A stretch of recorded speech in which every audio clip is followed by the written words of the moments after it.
We'll start the meeting with a roll call, please. Okay, Delaware County, Mr. Early. Present. Mr. Jones. Yes, sir. Patrice Delameter is excused. Maggie Wilson. Here. Fulton County, Yvonne Hart is excused. Jack Farquhar. Here. Jill Dunham. She's here. I know she's here, okay. Chris Georgia is excused. Hamilton County, Joyce Malidi. There. Bill Malidi, present. Gary Wicks. Here. Okay, Montgomery County, Tom Pasquarelli. Here. Nikki Swartz. Here. Trish Green. Here. Anthony Agresta. Here. Gold Star for Montgomery County. Otsego County, Sid Chase. Here. Brian Knapp will excuse him because of his firehouse duties. David Markowitz, Dr. Markowitz is excused, had to be out of town. Dana Wygand had to work. Schoharie County, Andy Cuccinello was excused. Ed Grant is excused working. Bill Beavers. Here. Mark Zeke is out of state. And Dr. Leinhardt not present. 642. Had to work. Sir, we have a quorum. Okay, very good. Welcome, everyone. Should we do our guests first? Absolutely. We have some guests here. We have Joe Farrell and Mary Ramo from over there. Howard Youth from down there. And Rich Beebe. Welcome one and all. Do I leave anybody out? Yes. Oh, Rich Kirschman. Rich Kirschman. Well, oh, I forgot to mention you. I'm sorry, Rich. Don't take it personally, please. They call it a senior moment. Okay. Welcome one and all. Okay, thank you very much. Okay. Everyone got a copy of last month's minutes. We need a motion to approve. So moved. Motion's been made. Second. We need a second. Second. Seconded by. I don't know who seconded. Okay, Rich. The motion's been made and seconded. All those in favor signify by saying aye. Aye. Any opposed or abstained? We have the correspondence. Yeah, we have lots of correspondence Here here. we go, indeed. I'm surprised they got that many trees left. Most of it's email. I don't have a report. Let's go right into the secretary's report. Okay. We have some course offerings here this morning. GAVAC has some course offerings upcoming. SUNY Cobleskill also. And their winter symposium. This is all posted on our website. And we have continuing emails from concerning the EPCR program. The latest one is from Mike Taylor, who's doing a very nice job down there with the EPCR statewide management. He sent an email late yesterday, and again this morning, I believe it was repeated, regarding the problem with the quote-unquote problem with ImageTrend, the software ImageTrend. A lot of agencies are complaining they're not getting validation scores properly through ImageTrend. The problem is that ImageTrend is the state software hub for 32 states. I wasn't aware of that, and they're just running behind because there's just so much data coming into them. So there's not a software breakdown, especially. It's just a high traffic situation. Okay, we did not receive any notice of enforcement actions this month. I did receive word this morning by email from Lee Burns, right this morning before we left to come to the meeting, that on the 23rd of October at 1600, there will be a conference call. They're requesting all REMSCO and the program agency folks to call in on it with the health commissioner. And the subject will be, all together now, Ebola. Okay. We just Look, Mark Zeke is back from another state. Oh, he's back. Hi, Mark. How are you? Did you fly? I thought you were still over. Yeah. Did you just come from Liberia? We should take a little survey. If anybody is recently in from West Africa, please raise your hand. No, now Texas, Dallas, Texas, too. That's right, West Texas. I don't have to use this. Were you talking about this call that's going to be on the 23rd? Yes, just talking about that now. And also, I was chatting with our sheriff this morning, Hamilton County Sheriff. Mickey Schwartz gave me a copy of the new Ebola protocol for Montgomery County 911. And I called up our sheriff's office to tell him that I was going to stop in tomorrow and chat with him. He said, "Thank you, that's great." He says, "I have some stuff to share with you." He said, "We had a big law enforcement meeting yesterday concerning Ebola in upstate New York." I said, "I can't wait to hear." Yes, I can, but in any event, I think the latest quiz will be to see how many times the word Ebola is mentioned on the front page of your favorite newspaper. We're going to be hearing a lot more about it before we start hearing a lot less about it, I fear. In any event, I will give everybody more information about the conference call on the 23rd. That's just apparently for the program agency folks, program agency administrators, and the REMSCO chairs. It's also for SEMSCO and CMAC members. Is it? Okay. I will keep everybody fully advised. I'll be on and that in the loop call on as it. well. I'm sorry, what? I'll be on that call as well. Good, good. And Tom, I'll send the information to you too. Okay, so actually, that's a report. Okay. Very good. Treasurer's report? Everybody in the group got a printed report of the cash flow and balance sheet. Lou, Sid, Tom, and Jack have detailed cash flow, balance sheet, and register reports, plus copies of the canceled checks, as our auditors have requested. And by the way, we're due for our annual audit at the end of this month. It'll be coming at the end of this month. It's just a routine thing. We no longer have to report it to the state, but I keep everybody here. Everybody here gets a copy of it. The report from Lou and the others regarding our paperwork. Everything appears in order. Agreed. Okay, thank you. On October the 1st, we forwarded to Lisa DeLong at the Department of Health the quarterly council contract deliverables, a voucher in the amount of $3,052.67 showing expenditures for the period from July 1 through September 30th for the council contract. On the same date, we also forwarded to her the program agency deliverables and a voucher in the amount of $30,360.75 for the same quarterly period for the program agency. On October 15th, we received a check from DOH for $305,267 as payment for the council voucher. I didn't see this morning's mail, or didn't take a look at the controller's website this morning, didn't have a chance. So I presume that the program money will be forthcoming shortly. They are paying remarkably fast. Remarkably fast. Election. Elections are coming up. Possible too. That, sir, is my report. Okay, very good. Everyone heard the treasurer's report. We need a motion to accept. Motion made to accept, a second. I'm sorry, for a second. Sid. Motion made and seconded. All those in favor signify by saying aye. Aye. Any opposed or abstained? Joyce and I will abstain. Okay, committee reports. Anything on for our agency? Nothing? Nothing this time around. Training? Training, we finished the COI course with excellent reviews, thanks to Howard and Rich and Mary and several others, Pat Delameter and what was the? Danny Murdoch. Danny. And Teresa from Long Island. Oh, that's Teresa. Yeah, who happened to come with a friend, right? Yeah. Anyway, we had 17 that finished. We had 3 from GAVAC,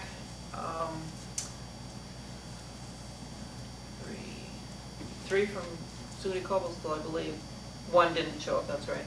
And the rest were from, and 1 from Hamilton County, and the rest were from out of the area. As far as Suffolk County, Long Island. So they came from far and wide for this one.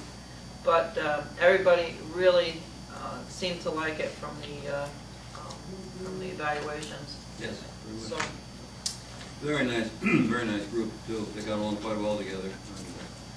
Very nice group, very positive outlook. Except for the one guy who was petrified of a bear. Bear? well, They'd meet a bear? he thought he was going to be there. You thought he'd meet a bear? And But He's never been above the Tappan Zee. Yeah. And the Hamilton County person informed him of seeing one on our way down here, so that was... Oh, that was not good. Yes, I remember Melinda saying that. Yeah. But he knew if he jumped in the pool, he would be safe, because bears can't swim. So we helped him out. Is that the one from Westchester? Oh, okay, I know who you mean, okay. Yes, I kind of remember that. I would never have educated him. I told a couple of the folks from New York City that Hamilton County was the moose capital of New York State, and they looked at me rather strange look. It's like there's moose in New York State. Like, rather strange look. Nice people, though, really good. Anyway, that was the CLI. I also got a memo from Greg Viss, who's been doing the simulation programs. He has done 1,000, close to 1,000 hours in our region over the past 16 months, and 50 agencies were involved in the training. They are going to do a survey, I believe, of the agencies, and they'll give us a final report. But they're working on some continuing education programs that that can be accessed by our agencies also. So anyway, that's from Greg. That's the update. And other than that, there's nothing.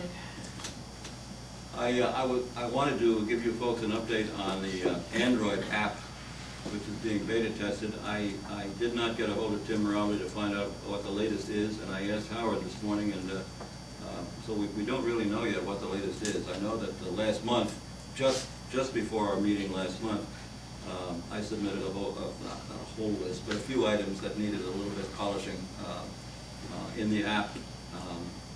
And I haven't heard back, except that they thanked me for my submission, but I haven't heard back. Well, that's some outfit in California. You haven't heard anything at all, I guess, Howard? No. That's for protocols? Yeah, that's the Android format of our protocols. Yeah. Right. We got, Adirondack has provided us with a whole bunch of educational opportunities. I believe the pamphlets are over there, aren't they? Yes, they are, yeah.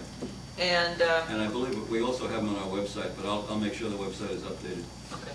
Then the only other thing is the Teaching Day, which is November 2nd and November 1st. November 1st. November 1st, Saturday, Okay, November that's 1st. the first Saturday in November.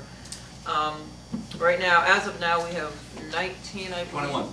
Oh, 21. 21, it went up. Oh, it you went just up got today. some. It went Okay. up today, yeah. We have 21 registered. The Worcester, and, the Worcester vote came in, so we have 21. Okay.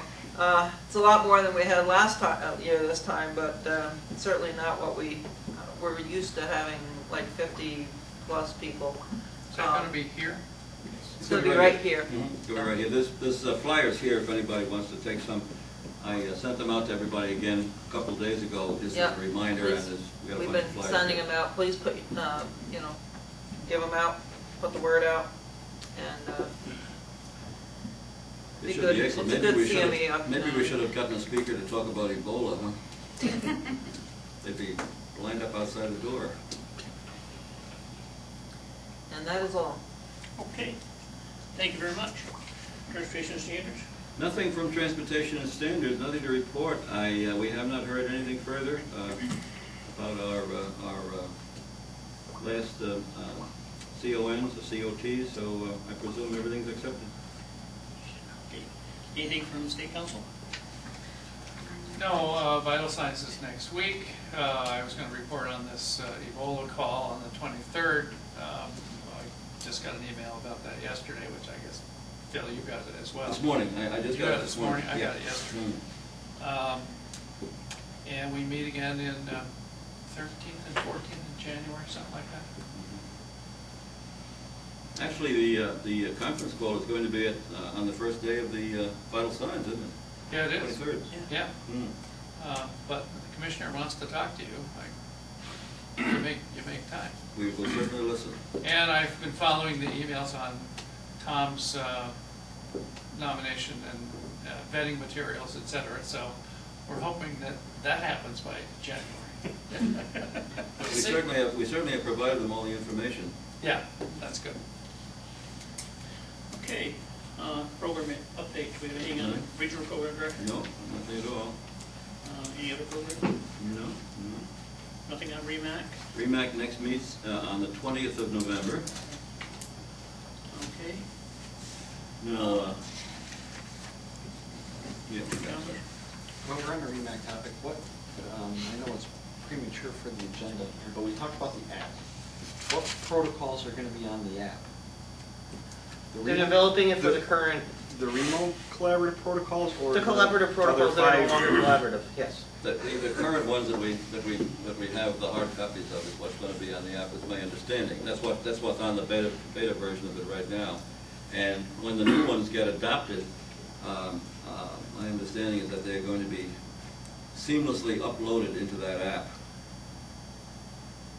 Seamlessly, I suppose, has quotation marks around it, but that's what Yeah. they said. Well, they would only have to upload the changes, right? It changes, right? Yeah. Yeah. My understanding is that the software outfit out in California that's doing this is going to handle all that action. And we checked back on the email that Tim Mirabile sent out to all the collaborative protocol colleagues, all the collegial regions, and he did not say anything in that email about having to have an individual approval from the CMAC for the REMO approved version. So I presume there'll be a lot more talk about this. REMO's version was approved, and then the regional councils in the collaborative protocols are supposed to just send a letter saying from their REMACs that they have adopted. Right. No, my point was that that's the first time that many of us had heard about that necessity at the last meeting.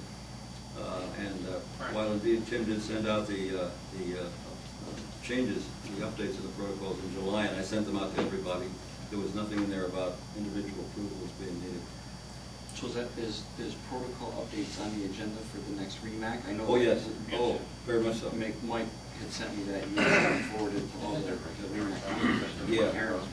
Yeah, he's definitely on the agenda. I think the mechanism was a way to just avoid having each region to send in the same protocols, because we've all signed on to them before. So if they would just send a letter saying that the REMAC and the regional council has agreed to adopt the protocols as presented by REMO. Right, so that being done, then the CMAC would deal with it in January. Is that would that be the flow? I imagine that will, just be Got a very tight schedule. Remember, you still have to have a public comment period, correct? Sam, correct me if I'm wrong. Don't you have to know, isn't there a formal regulatory process that details, including notifying CEOs of hospitals of impending protocol changes? Not that I know of. I don't know. I had not heard that before, Rich. No, I've not heard that. I thought there was. I truly had not heard. So has anything else changed since this draft came out? Since Boy, I don't remember any conversation about that at CMAC or medical standards. It's supposed to have already occurred by the time it got to the CMAC. Yeah. Mark, Because that public comment period can be done via email. Right, but I believe there is a 45-day comment period appointed, which is that if you pass it in November and you have 45 days, you got to get on the agenda for the CMAC. It's going to be a very tight schedule. This is why That's news to me. I'll run that. These Mary's protocols, looking into it when now. we're talking collaborative protocols, and I brought this up at the REMAC meeting, is we should be aware, as our REMAC or our council should be aware that this is happening in REMO or any other region for that matter that belongs to these collaborative protocols. Oh, yeah. And we should all be doing this as a unified front. 6 regions or 7 regions, whatever is adopted, should be, going Should be at lockstep. one particular time. Because I can tell you, with Tim Mirabile running, as point man of these protocols, eventually somebody's, or this app, somebody's going to be left in the dark, and this app is only going to be good for REMO region, and here we are, we've agreed to pay for part of it. Yeah. Yeah, good point. But definitely this will be an agenda item for the REMAC in November. Do you know if anything has changed since this draft came out? I forwarded the approved CMAC version to Phil at the last REMAC meeting. Mike Daly sent it to me with all the changes in the protocols. The only thing that needed to be updated, I think, was the formulary. Just needed to add the meds that were in the protocols. But the protocols that I forwarded to Phil, and in turn I know he forwarded to REMAC members and I believe AAREMS council, Yes, is the approved CMAC version Right. from Mike Daly. Yeah, it went out, and I can resend it too.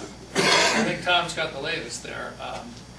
I have not seen it, but you have. And I know that at the end of the meeting, there were a number of little changes that were Right. approved, that Daley was going to. Those changes were made. Change, Those changes were made. Mike Daly emailed me that final approved You've got that one, version, like a month or so. and I gave it to Phil. So if you don't have it, So- I will send you. That would be good. I'll resend, make sure everybody has the very latest. I Because suspect that at the next REMAC meeting here, that they'll approve all that and we can get done with it. Gus indicated, I don't want to put words in his mouth, and of course he's not here today, but he did indicate at the last meeting that, he said, words to this effect, that you can check it on the webcam site, it would be definitely to our advantage, time-wise, et cetera, to approve them, to send a letter approving. Right. And it will all be discussed in November. I mean, the process is so cumbersome as it is, because it goes through medical standards, then it goes through CMAC, and then it goes through the state council. And previous to that, the protocol committee has met and met and met and made all these changes. I have not heard anything about a 45-day comment period, and that would simply add tremendous amount of time to getting this stuff approved. After it's been through that whole process, it just doesn't make any sense to me.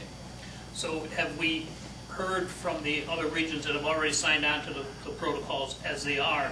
Have we heard from those other regions as to whether they approve the latest revision? I don't know that. We have not received, we ourselves at the office haven't received any email to that effect from any of the regions. Well, we all ought to inquire about that, because we wouldn't really know about it until we get to the next Semco meeting, which is January. So, I mean, we don't hear anything in between meetings, I gotta tell you. Right. I would Hey, highly Ray, recommend you that can we check. contact those regions. If nothing else, let's be the point on this. Sure. And find Yeah. out, and let's drive We can these do that. regions. I mean, we're a collaborative, Can it's you a do collaborative it? protocol. Let's be the point people on this. We can do I that. have email contact with all the regions. I know that Dr. Broderick has it on the top of his list for the Mountain Lakes region. Yeah, Their meeting is Monday. I'm sure he does, After- yeah. Yeah. So Phil will contact the other regions and we'll get the input from them. Yeah, I'll Yeah. contact them just by way of a little reminder saying that we'd like to hear, what your plans are to approve this or whatever. Okay, No Phil, reason why we can't do that. I just spoke with Andy Johnson. And the only thing that the collaborative protocol does is it prevents you guys from having to go back before the CMAC. That is the only step that he's eliminated. There still has to be the 45-day commentary on the protocols, which has been in effect forever. Right. By Um, who? huh? It's in your regulations. It's in the regulations. Right here, I remember sending the last ones to the hospitals and stuff. here you go. There's the policy for getting policies approved. We sent it by email to But it has to go to all the hospitals, and there was even, in fact, Gus even made a remark about this at the last meeting, that sometimes he got them and sometimes they never saw them. Because they go to the CEO, sometimes the CEO doesn't filter them down the chain. Right. Correct, so, I mean, Gus is aware of this. So all Andy needs is after proof of your 45-day commentary, is proof, or a letter from the REMAC chair stating that this process has been followed and that you guys are in favor or not in favor of the collaborative protocols. What policy is that? I'm only seeing 30 days. Okay, so. Okay, 30, I'm sorry, maybe it's 30 days. Yeah. But there has to be a commentary, there has to be a public comment What policy number is period. that, Mark? It's something that's been emailed out to the program agencies. Protocol approval process. I can forward it to you. Approved by CMAC as of January 23rd, 2008. Where it's not anything that has changed. Do you have a policy number on that, Mark? There is no policy number on it. There's no policy number on it, no. It is something that has been emailed multiple It's times. just a. I'll forward it. Just simple instructions for protocol revisions, that's all. Yeah. Because it was a bit hairy, if you remember, Mark, at one time, we were kind of getting them haphazard. Yeah. Okay, so what I will do is, So basically, I would email, if it were me, I would email them or send them to the hospitals post haste, so that at the next REMAC meeting, there's your 30 days. right, Right, yeah, the next meeting is the 20th of November, so that will be, yeah. And then you get it on the agenda for the state council, It doesn't have to go on the agenda for the state council. for the CMAC. It just needs a letter. You just need a letter Just a because letter? they've already, the protocols have already been Oh, we're passed by the vetted. CMAC, yeah? It's just a letter saying that AAREMS signs on to that. So If we adopt it. What I'm interested in is, we're looking to launch this in Remo, correct me if I'm wrong, January 1st. Right. I believe that's the launch date. It would be nice if we could get everybody to kind of launch at the same or similar time. That's if we adopt the protocols as Remo has changed it. Right, with the. As approved by the CMAC. Yeah, CMAC approved protocols, right? But then again, my suggestion is if the REMAC, if our REMAC is not going to jump on board with what Remo is doing, then we better be backing out of this app procedure, because there's no sense in having an app that's not gonna be good for us. Why are we paying for it? Yeah. It doesn't say when you have to send this out. It's been my understanding that these proposed protocols go out during the process of putting them together. Mm-hmm. So that it, Before the final draft is supposed to go out to everyone affected by it, the hospitals affected by it, prior to going to the CMAC, or prior to approval being given. We can presume then that all the... that's what I'm saying, All before the it gets Remo to hospitals CMAC. are fully aware of this then. We can presume that, because the So- CMAC has approved it, so... It shouldn't be after the fact. All we have to do is send it out to the hospitals in our region. Correct. Right, Okay. So, It's a REMAC responsibility. that's a good point you brought up. Yeah. Okay. I think the last time you sent something to the CEOs of the hospital, if I remember correctly. I believe, yeah, and it's since been some years now, but yes, and a copy to the medical directors, to the ED guys. Okay. Yeah. Are we still waiting on the letter from the REMAC for the discontinuation of the active cooling of the patient? Yeah, I have to send that out. I have to consult with Gus on this, because I gotta send him a sample note and see if the wording is okay with him before I send it out. Okay, so Phil's gonna contact the other regions on that, and then contact Gus, and we'll go from there. I can make a friendly suggestion. It seems like Rich, Mary, and myself sit at this meeting and Remo's meeting every month. It'd be really good for somebody who wasn't a guest on either side to maybe show up at each other's meetings so you guys can talk face to face. First Wednesday of November is I thought you weren't going to Remo anymore. Remo's. I am. I'm just not doing the secretary thing. Good idea. Don't get me started. Why have an academic committee? We gave all power to the Almighty.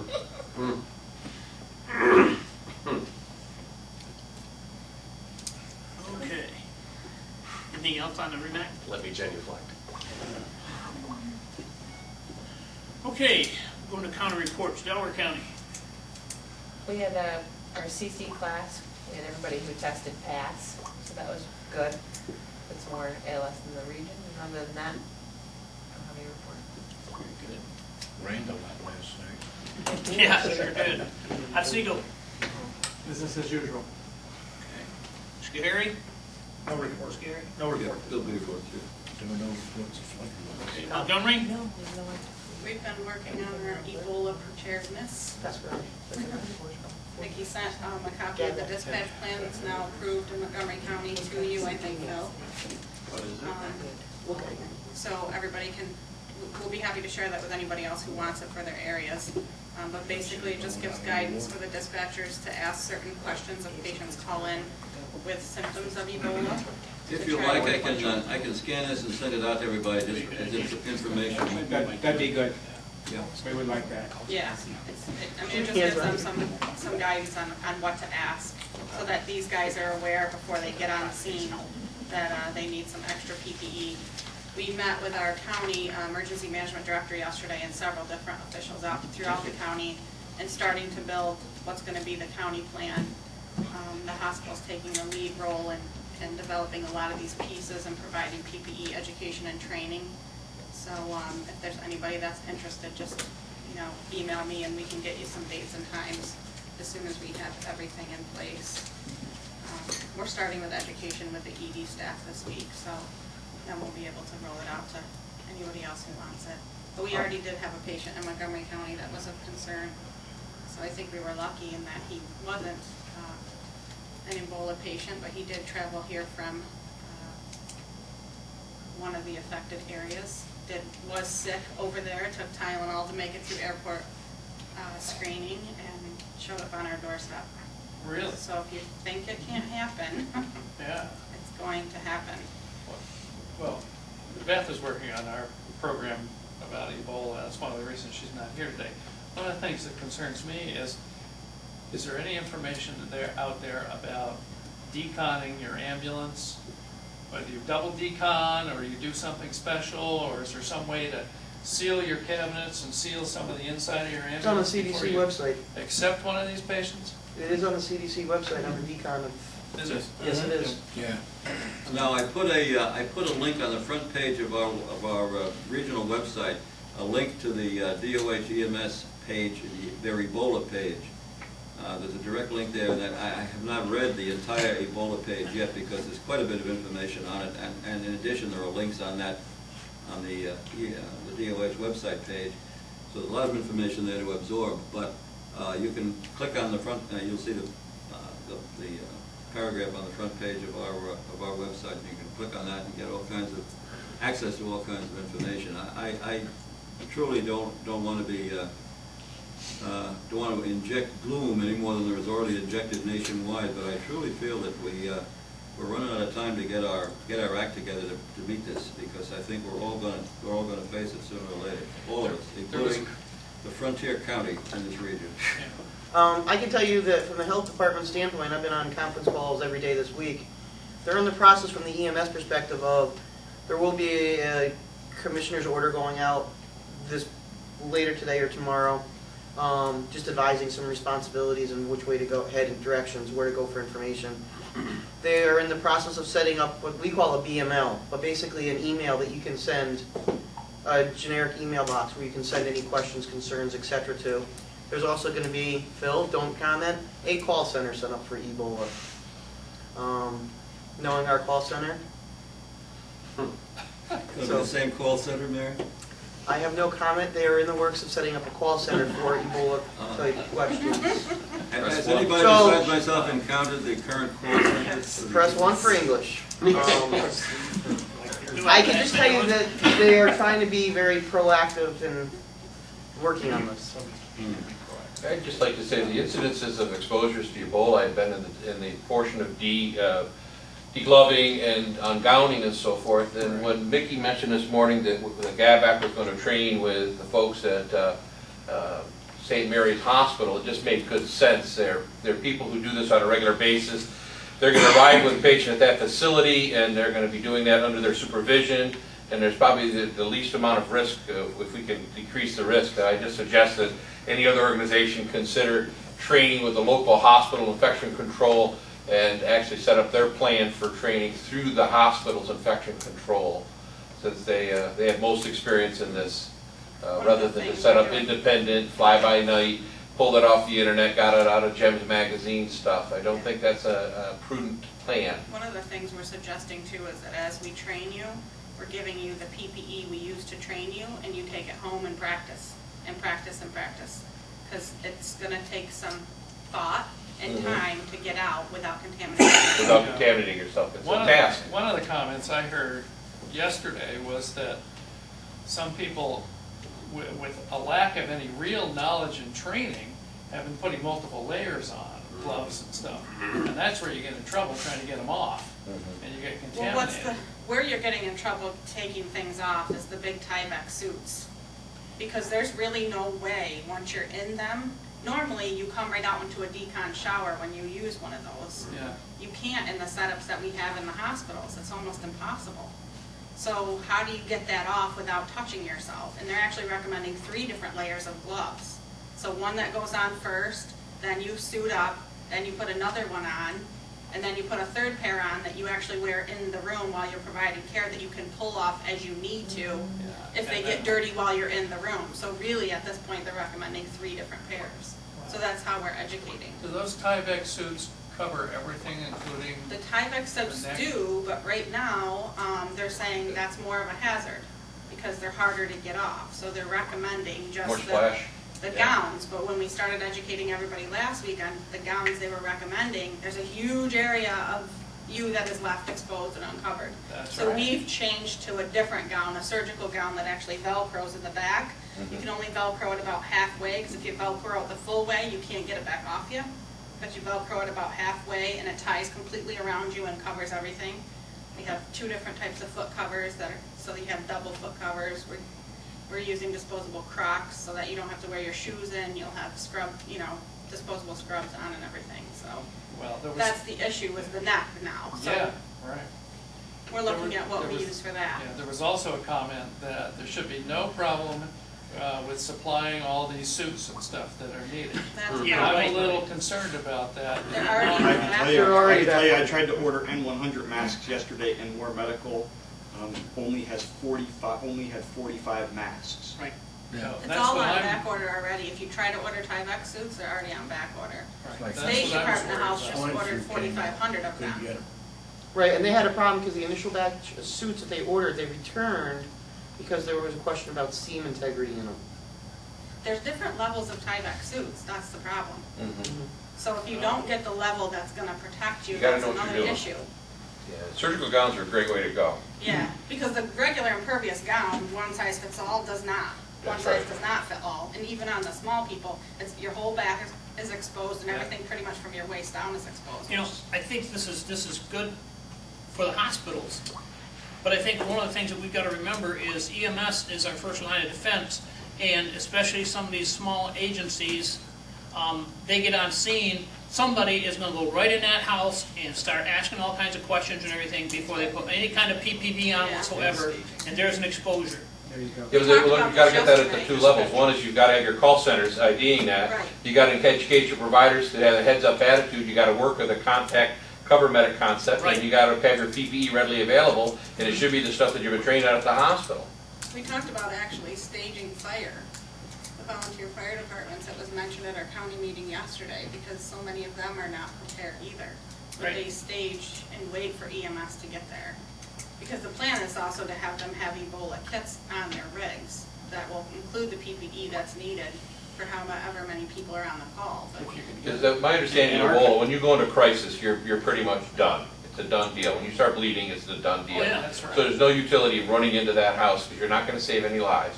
Right, but it's got to be, you know, the tiered response, not only with your EMS and your fire, but police. Like in our agency, we get a call in a village, and 95% of the time the police respond before EMS even gets out the door. we talked So about there's that more too. training there. Several state troopers, there was a few state troopers there yesterday and the sheriff, so we talked about that as well. But We had a Supreme Court judge there yesterday to talk about quarantine. You know, Enforcement of laws he's and order, writing the yeah. protocols for the court system in regards to quarantining patients. And I would venture to guess that he didn't like what our public health director said, and he made it pretty clear that if someone needs quarantine, then they get quarantined at the house, contrary to how sick they are or not. They're not going to the hospital, you know. He took just the opposite approach. He's like, no, you're not going to, we'll quarantine them there, let them appeal it, and by the time the appeal process comes, they'll be better. Actually, you laugh. The patient that Trish is familiar with actually ended up in North Syracuse. First contact was law enforcement last weekend. He was up there soliciting funds. When he said he needed aid, there was, because of the language barrier, they didn't know whether he needed first aid or financial aid. He was soliciting for financial aid, but it was unbeknown to the people. And they had him get back in his car until they could sort everything out. That was the way they quarantined him. There was a doc on the Today Show this morning that said, in a drop of blood from an Ebola patient versus a drop of blood from an HIV patient, the risk is hundreds of times, thousands of times. 500 times more or something Yeah, crazy. I mean, it was amazing. So Very virulent. yeah, it's Very virulent, huge right? dose. you have to be sure that what you're carrying on your rigs will clean it. Because you have to have the right you have to have a bleach product, and if you don't use a bleach product currently on your rigs, it's not going to touch it. But again, I think just to go back to that, I think that the squads need to turn to the hospitals and start training up to the hospitals. I applaud St. Mary's for their stance on this. They've taken a very proactive stance, and I think we've actually got a plan that's doable coming together. I just wonder if other communities, Delhi, The buddy Nathan system for the Latour, PPE any of is these gonna other be hospitals will huge, step up and do this the right thing. too, is making sure you have a buddy that's watching you take it off and watching you put it on. So could they contact you if they wanted more information about your plan? Sure, and like I said, once we get the dates and times out that we're gonna do in mass, then I can send those to Phil so he can forward them out as well. I will keep everybody fully advised. As soon as I get information, I will pass it on. As soon as I get, other than wild rumor. I don't get too much wild rumor on the official level on my emails. I get some wild rumor from some of our EMS colleagues in the field, but not officially. So I will keep everybody fully advised what's going on. And I'll send a copy of this 911 Montgomery County 911 protocol to everybody also as a point of information. Yes. I got a question like for everybody. How do you get over that attitude that it's not going to come upstate? Can't have It's it. funny you So should mention many that. people have that damn attitude. They said there are 500 people a week flying into JFK from the affected countries. It doesn't matter. Yeah. How do you get over that attitude? I- Wisconsin would have a big enclave of Nigerians up there. Well, clearly, we are taught to have a high index of suspicion in everything that we do. And just listening to the conversation from one of the nurses in the Texas hospital this morning, Oh, I didn't it hear. didn't seem to me like the staff there had a very high index of suspicion. That was really startling. We did when we got this guy. We had a few minutes heads up. He presented to his primary care doc's office, which was in the next building.